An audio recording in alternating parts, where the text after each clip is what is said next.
I grew up in extreme poverty, and I think nobody expected me to succeed. So I had this intense desire to prove everybody wrong and to get out of my environment. So that's interesting. So you get into that, and then you like it so much that you have Blue Goat Cyber. You wanted to build your own business after that. I wanted that stability and security. So I worked 9-to-5 jobs for somebody else. And then I had a run-in with a CEO at a company where it was just causing me massive stress. And I decided to quit. And that gave me the opportunity to leverage my contacts and go out doing freelance work. So that started me on my entrepreneurial journey. So the first security company you sold, and then you started up again. I mean, was that somebody offered you money, or what was the pros and cons of that?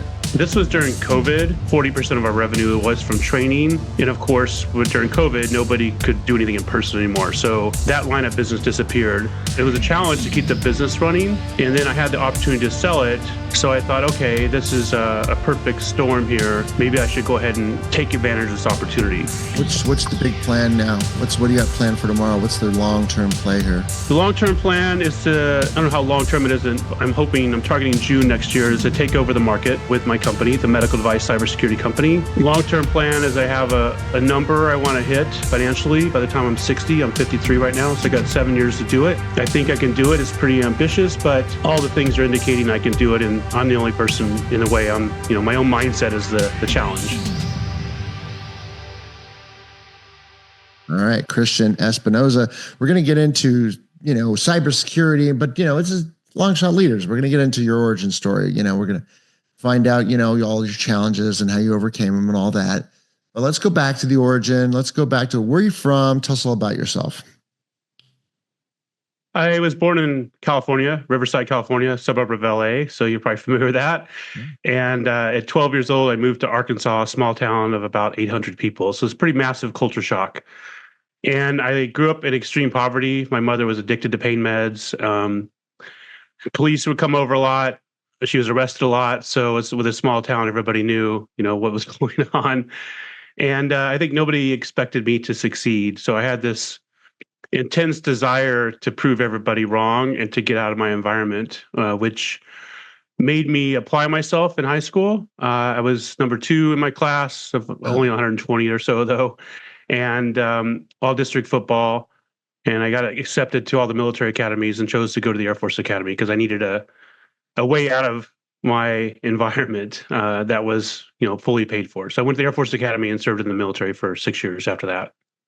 Nice. Now is that where what did you want? Did you have a major want during that time, or what was your focus on? My major want was it was like it was motivated by what I didn't want to have happen, which was become a product of my environment. I didn't want to end up with a life like my mother or her, low-life friends or that sort of environment. I didn't want to end up like that. So I decided to go to the Air Force Academy because I watched the movie Top Gun. I know Top Gun's about the Navy, but I wanted to fly jets. Unfortunately, the 2 years before I graduated, they cut all the pilot slots. So I decided not to wait several more years after I graduated to go to pilot training, and I did communications instead. Yeah. So security, being secure, a sense of certainty was probably a big thing for you growing up. Yeah, ironically, my environment growing up was super chaotic. There was no safety, no security. So then I joined the military, and it was like 100% the opposite, too extreme, And the thing I sought the most, that safety and security and stability, I had that for a while. After the military, I had, a 9-to-5 job, making good money. What'd you do? What'd you do after the military? I did cybersecurity. So that's interesting. So you get into that, and then you like it so much that you have Blue Goat Cyber. You wanted to build your own business after that. Well, I wanted that stability and security. So I worked 9-to-5 jobs for somebody else. And then I had a run-in with a CEO at a company where it was just causing me massive stress. And I decided to quit without having another job lined up. That's the first time I'd ever done something like that. And that gave me the opportunity to leverage my contacts and go out doing freelance work. So that started me on my entrepreneurial journey.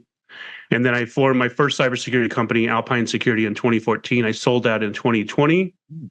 And then I started this one, Blue Goat Cyber, in 2022.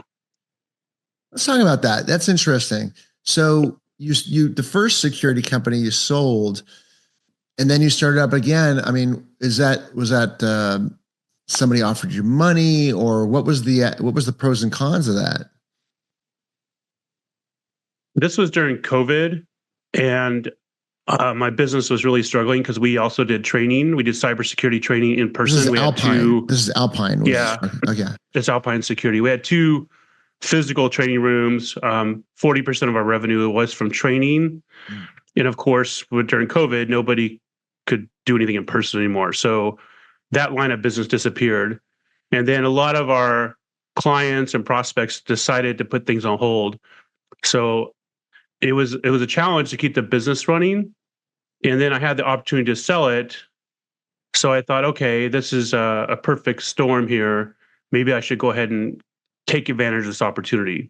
Real quick, because some people this is interesting also, real quick, I don't mean to interrupt, but I just want to really analyze that people are saying when you have a business that's not failing, but has a major amount of like taking a dip, was it somebody that came along serendipitously, or did you contact a service to sell your business? Because a lot of people don't realize that you could actually sell your business even though you think it's not worth anything. I've so many people just walk away from a business. It's like, well, it's just no good. I'm just going to fold up. It's like, oh my God, you're leaving money on the table because you could sell it. What was that like at that point though, for you?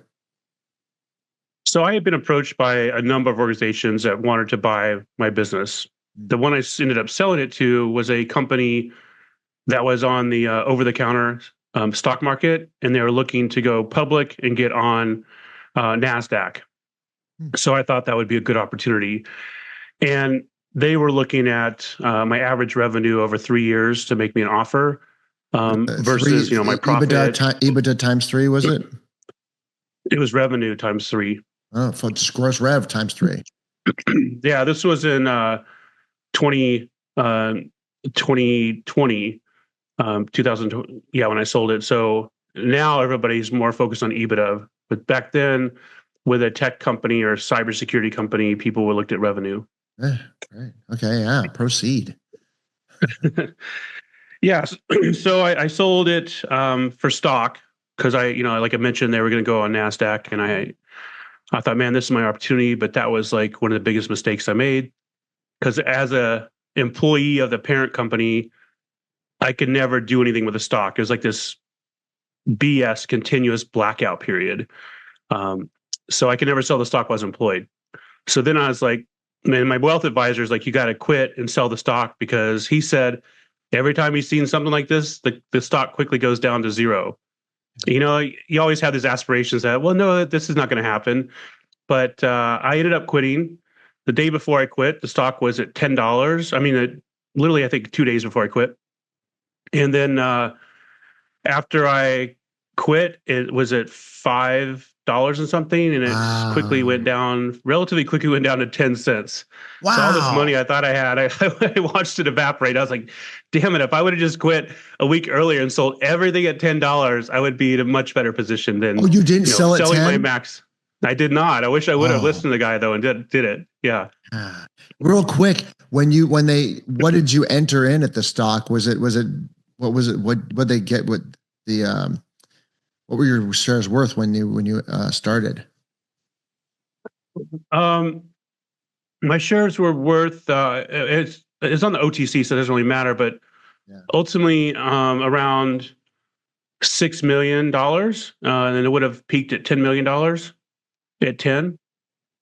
Right. Okay. Yeah. Yeah, that's right. Because you have stock. You didn't buy it. Well, you kind of did buy in. You bought in on what you sold your business for, and that amount. Did that amount go for what you sold your business for? Did that amount go up or down? It went down drastically because. Yeah. Well, no, but like Like oh yeah, let me preface that. When your financial advisor told you to sell, was it up from the amount that they bought the business from you, or was it down a little bit? Oh, when he told me to sell, it was up. He told me to quit the business as soon as possible so I'm not subject to a blackout period Yeah. and sell everything before it goes down to zero. And he was right, you know. All right. Fortunately, I Sorry. did listen to him. I just waited a couple extra weeks to give my 2 weeks notice. You know, I should have just Yeah. said Two screw it and gave weeks. I no mean, notice. yeah. I mean, what is 2 weeks going to do? That would have might have done the same problem. Yeah. Yeah, well, you know, that's one of those lessons we have to learn. You know? So Right. next time, if I sell this business, it's not going to be for a similar arrangement for sure. So you do get some money off of that because you didn't sell it but you didn't wait till it went down to zero. So you have some money to start your next business, or what did Mhm. we do at this point? At this point in early 2022, because I quit the company in 2021, I developed 6 blood clots in my left leg and it almost died. So my whole life kind of changed and the rug was pulled out from under me to a large degree because I couldn't do anything I wanted to do. I mean, I was grateful to be alive, but I used to run, do Ironman triathlons, travel a lot, uh, you know, sit in hot tubs or whatever, and I couldn't do any of that stuff because the fear of a clot breaking off and killing me. What do you think? What So do you I think? Why do you basically think that happened? the clots. Yeah, was it hereditary? Was it were you being sedentary? You used to work out a lot, and then you were sedentary from your career because that happens too. You know, what do you think it was? I think it's a combination of two things. One, I got the Johnson & Johnson COVID vaccine, which was attributable to blood clots, specifically in the left leg. Like almost everybody I talked to that got that vaccine, not everybody, but a lot of people developed blood clots in the left leg, Holy shit! My ironically. friend, he never takes vaccine. He decided to get double vaxxed, and he's got a blood clot. His leg on the left side is swollen. Yes, that is the irony. It's like from because when you talk about this, other people will say, "Oh yeah, I got it." It's everybody I've talked to. It's a left leg. Not And only you that, just and I don't mean to be conspiracy driven. yeah. I've never shared this story, and I think it's important now that you bring this up. And I was never gonna, but my wife this is really personal. I can't believe I'm gonna say it, but it's actually important. And I just don't. You could say anybody that's listening, you just say, look, I'm not saying that this is what it is. I'm just gonna let you know what I experienced. Make up your own mind. I'm still not sure myself what's happening. My wife, she went to get a double boost. She went for her double boost after getting double vaccines last October. And she goes, you should do it too. I said, I'm not doing it. I said, I don't think I need it. I did it, and I'm not going to do it again. And weirdly enough, like a couple months later, she gets this autoimmune disease called myositis. We go to the doctor just recently, and she says, I'm going out of town to my parents. Should I get the shot again? And he says, why would you ever get that shot? And he looked at us with this dead stare. And this is a guy, it's not political. It's not a, Right. and I was like, what, why, what's going on? And he went into a litany of coincidences. He goes, look, he's like, I'm not saying this. I'm just saying RNA built, it's not like, a flu shot. He goes, you can get your flu shot, but he's like, what? This is what I've been seeing. And I can't, the information is still, I don't have definitive, but I'm letting you know we're seeing a lot of things that are coinciding with people that have gotten shots that have never had conditions before. So that's really interesting. And you got, you've never had it before the shot. And once again, I'm just telling everybody that this is not like, I'm still trying to be open and discover. But you personally, after the shot is when your blood clots happened. Yes. Wow. Proceed. Yeah, and it could be that. I also believe that we can manifest things ourselves and diseases. Mm-hmm. I was going through a lot of areas in my life where I felt trapped as well, like working for that parent company and not being able to sell the stock. In a relationship I was in, long distance where the woman lived in Ireland, and all these travel restrictions and just a number of areas. So that could have contributed as well. I'm not saying it was purely the vaccine, but I believe that was a contributor as well. Right. Wow. So how'd you navigate out of that? What do you do for blood clots? It was a hard road because my life was turned upside down. Like I said, all the things I'd like to do, like take risk and skydive, do adventurous stuff, go for long hikes, it was all off the table. So I could just basically sit around, watch reruns of Yellowstone, take blood thinners, and be grateful for my life, right? Right. And for a while I was grateful, but then I started feeling caged. I started feeling like this is not the life I want to live. And ironically, the blood thinners I was taking were made by the same company that made the vaccine. And when I left the parent company, I couldn't get insurance because now I had a pre-existing condition. I even tried to get Obamacare, and that didn't work. So I was paying like $600, $700. I think it's around $700 a month for these blood thinners, and I was just like getting super depressed. I'm feeling caged, like the world was closing in on me, like I said. So one day I was like looking at the blood thinners, and I'm like, screw this. And I just threw them across the room. And I'm like, I'm not taking those ever again. I'm going to reclaim my health. So I went and got every single blood test I could possibly get done. I got a Doppler ultrasound on my leg to make sure there's no remaining clots. And nobody could find anything about why I even got the clots to begin with. And my blood was normal. So I'm like, I'm not taking the blood thinners anymore. I'm going to start living my life the way I want to live it. And that kind of reinvigorated me and gave me the confidence to start a new business and to do a half Ironman triathlon and get back on track with the things I like to do in life. Nice. Like it. I like it a lot. So you start when did you start Blue Goat Cyber? I started in 2022. And how's that doing? Where are you at right now with it? I'm further along in really about a year and a half. I started on paper in 2022, but middle of last year is really when I started working on it. I'm further along in about a year and a half than it took me 6 years with my previous cybersecurity company. So I've hopefully learned from a lot of the dumb tax I paid in that company. And I've also niched down specifically to medical device cybersecurity. That's what we focus on. And I often think that, I may not be here if a medical device, it was a portable Doppler ultrasound, didn't quickly diagnose or indicate that I had those blood clots. I may not be here today. So I think it's important to make sure those devices are secure and stay on the market and provide accurate diagnosis. What's the big plan now? What do you got planned for tomorrow? What's the long-term play here? The long-term plan is to, I don't know how long-term it is, and I'm targeting June next year, is to take over the market with my company, the medical device cybersecurity company. Long-term plan is I have a number I want to hit financially by the time I'm 60. I'm 53 right now, so I got 7 years to do it. I think I can do it. It's pretty ambitious, but all the things are indicating I can do it, and I'm the only person in a way. My own mindset is the challenge. Let's do a top 5. This is interesting. I've been hacked last year, so let's. What are the top 5 things people need to know about protecting themselves from getting hacked?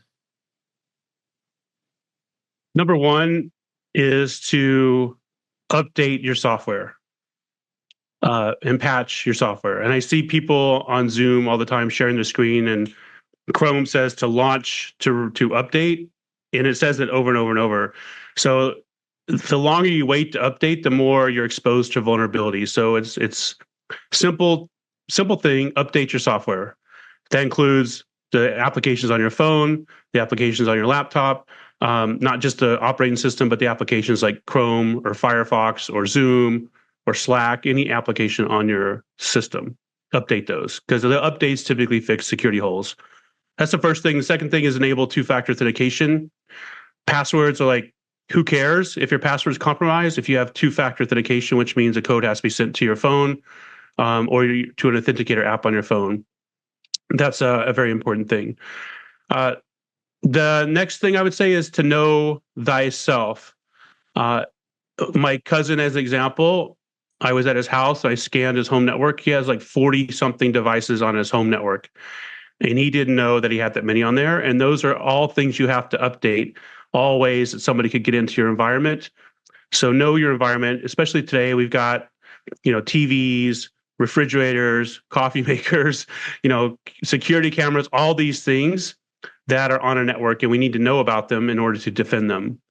The fourth thing is configuration. A lot of people will leave default configurations on a device, like they'll leave the default password on things like a security camera. I used to do white hat hacking. And people think they're secure because they have a security camera, but if they leave the default password, I could simply go in there and turn the camera off or delete the recording. So that's a big one. And the fifth one I would say is to really pay attention to phishing emails and don't respond to anything that you think is suspicious, no matter how much curiosity you have, or how timely they try to make it, or how they try to make it from your boss, who's like an authority figure. Just sit back and look at it, and call your boss, for instance, if it came from your quote boss, and look at where the email actually came from. You can hover over the name, and it'll show you the email address. Sage advice. A good top 5. That's you got me thinking. I'm gonna have to go into like some of my stuff right now and do like a QC check on all this. Wow, that was you got a lot of interesting stuff going on. Last question: that your health as far as long term and blood clots. Was there any long term stuff that it kind of like residual issues, or you kind of just your diet and your exercise have led you through a clean bill of health? I don't think there's any long-term effects. I mean, I have my leg kind of like shakes every now and then, kind of like restless leg syndrome, which I used to think was kind of BS, but my leg does that every now and then. Mm-hmm. But I'm also very proactive. Like I just went to Mexico this past weekend and got stem cell therapy. I do NAD therapy. So I do quite a few things that are supposed to help at the cellular level. Now, stem cell, you can't get that done in the States? You have to qualify to get it done in the States. You have to have a certain disease and meet a qualification in order to get it done. And now tell us about, I've heard about, I know Tony Robbins does stem cell, or he talks about it. What tell us a little about it. So I did what's called MSC, mesenchymal stem cells. They're from a umbilical cord from a newborn, from a woman. The ones I did were from Guadalajara, a woman between the age of, I think, 22 and 28, the firstborn. And I did 100 million cells. It's an IV injection. So you do an IV injection. It takes about maybe an hour. They also take some of your blood, spin it, and take the plasma and inject the plasma back into you, as well as some ozone, which is supposed to help. And those stem cells, 100 million is what I did. They're supposed to help reinvigorate your own stem cells, and then also go to parts of your body that need repair. So one of the things I would like to get better at is my vision. I want to improve my vision. I have to wear glasses to look closely because I want to do some fast car racing, and I don't want to have to wear contacts or anything. I don't want to die, so I want to be able to see pretty good. So yeah, that's what it's supposed to do. You can also get an injection. Some people get localized injections. Like if you have a back problem, they can inject the stem cells into your back at that specific area. But yeah, I've done it twice, and I've felt pretty good results. Yeah. Fascinating. Christian Espinoza. Yeah, we got a lot going on, and no, but it's a great story. I love how you navigated out of your situation. That's what we look for. So tell everybody how they can find out more about you.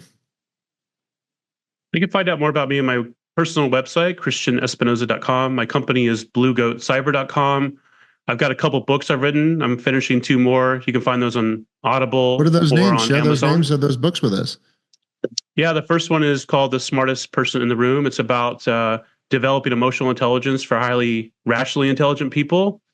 It's really a personal development book about my first entrepreneurial journey. My second book is called The In-Between Life in the Micro. It's about balancing, chasing big goals while looking at things right in front of you, because I have a tendency to put blinders on, and unfortunately some of my relationships fell apart and some other things fell apart in my life because I was too busy chasing after a big goal. So it's about finding that balance.